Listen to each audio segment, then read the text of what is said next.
Kristen Leak here. Welcome back to my channel. If this is your first time, then hello. My name is Kristen and I am a senior UX researcher. And as you may have guessed from the title, I am no stranger to design sprints. However, I am no expert. I've just done a handful of design sprints in the past. Initially, I thought UX researchers don't lead their teams in design sprints, right? That's meant for PMs, designers, so forth. But I am very wrong. In fact, various roles can facilitate design sprints, and I think that's a great thing. So let's go ahead and dive into the things that I have learned while facilitating a design sprint. On to it. First things first, your design sprint's not going to go smoothly as planned. I'm just going to let you know that from the start. Something will go wrong. You'll have to fix, re-coordinate, resolve problems in the background while the sprint activities are happening. Not saying a lot of things go wrong, but you can guarantee something is not going to go as planned, and it's definitely going to keep you on your toes. That doesn't mean there's anything wrong with how you organized it. It doesn't mean anything bad about you as a facilitator. That's just what comes with design sprints.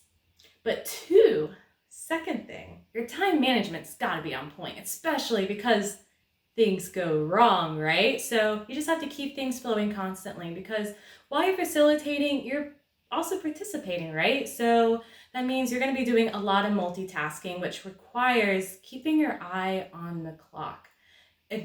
Organizing those breaks in advance. You have your timeline that you abide by, so just make sure you follow your timeline and be quick to come up with a backup plan when things fall through.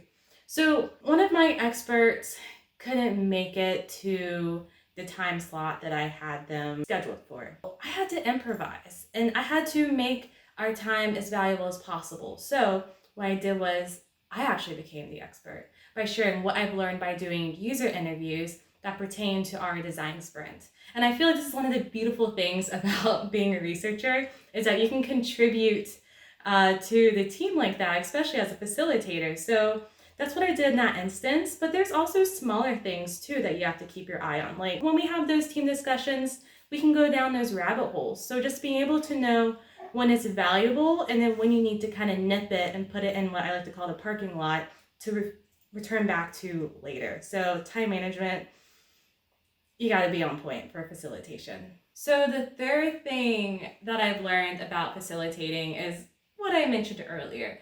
Non-designers can be successful facilitators. And a designer who's facilitating will look differently than a UX researcher like me who is facilitating. And that's a great thing. There's nothing wrong with that. And because our roles are so different on the team, there's many different value that we actually add to the design sprint, which makes it, for one, refreshing. So another point is to know when to delegate. Just because you're the facilitator doesn't mean that you have to do every little thing on, yeah, bud, you don't have to, my dog. Yeah, bud, tell them. You don't have to do every little thing on your own. So ask team members to help you out, to be the DJ, play music while you guys are heads down sketching. You can ask someone to help. Bud.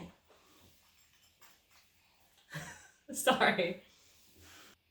You can ask someone to help you out and organize the sticky notes because there are some similarities. And then while you do that, you can work on another aspect that needs to be done. Last thing before my dog, I have to take my dog on a walk. So last thing is, so you must learn how to read the room, right? I'm reading the room right now. He really wants to go out. So because design sprints are exhausting and you are being a hybrid facilitator and participant, you must be attentive of everyone's body language, eye contact, and facial expressions, right?